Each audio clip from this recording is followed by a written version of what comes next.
Vous parlez également du plaisir de partager, d'apprendre à partager. Ça, c'est une grande découverte. Ça, c'est tout récent. C'est des découvertes qui ont été faites par des scientifiques suisses à Zurich. Ils ont mis des volontaires dans une IRM, vous savez, pour mesurer l'activité du cerveau, et leur ont fait passer un petit test. Ils leur remettaient à chacun et chacune, parce que c'était des hommes et des femmes, une somme d'argent en leur disant: cet argent, vous pouvez le garder pour vous ou vous pouvez le partager avec un inconnu qui se trouve dans la pièce d'à côté et que vous ne reverrez jamais. Donc, une possibilité d'altruisme total et gratuit. Et ce qu'on a constaté, c'est qu'une majorité d'hommes, par exemple, décidaient de garder l'argent pour eux. Et dans leur cerveau, on voyait qu'ils avaient de la dopamine justement dans leur système de récompense. Ne Donc dites pas c'était que c'est logique. différent chez les femmes. Ben si. Chez les femmes, il y avait une majorité de femmes qui décidaient de partager une somme plus ou moins importante avec l'inconnu, avec la personne qu'elles ne reverraient jamais. Et le plus surprenant, c'est qu'elles avaient une libération de dopamine dans cette même partie du cerveau. Donc, voulez-vous dire que la femme éprouve un plaisir à partager, qui est Oui, objectivé oui, en oui. tout cas Mm. par la fabrication de dopamine. Oui. Donc le partage, c'est quelque chose qui est une alternative à certains plaisirs immédiats, ou en Oui. tout cas qui donne du plaisir.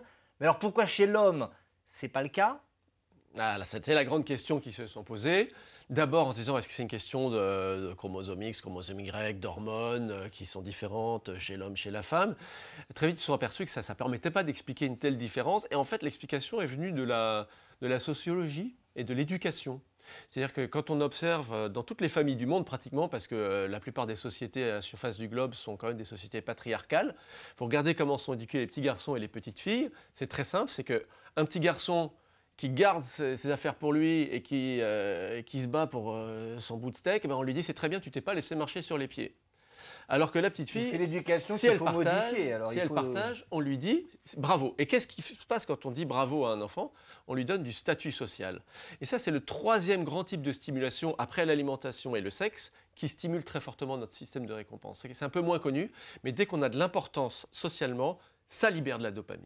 Donc quand on associe ce statut social à des actes de partage, à ce moment-là, on remodèle ce système de la récompense pour lui faire libérer de la dopamine à travers des comportements altruistes. Et donc il faut éduquer nos enfants, mais également les adultes, à partager et à retrouver une sensation un statut social à travers le partage et pas uniquement Ouais. à travers le fait de garder pour soi.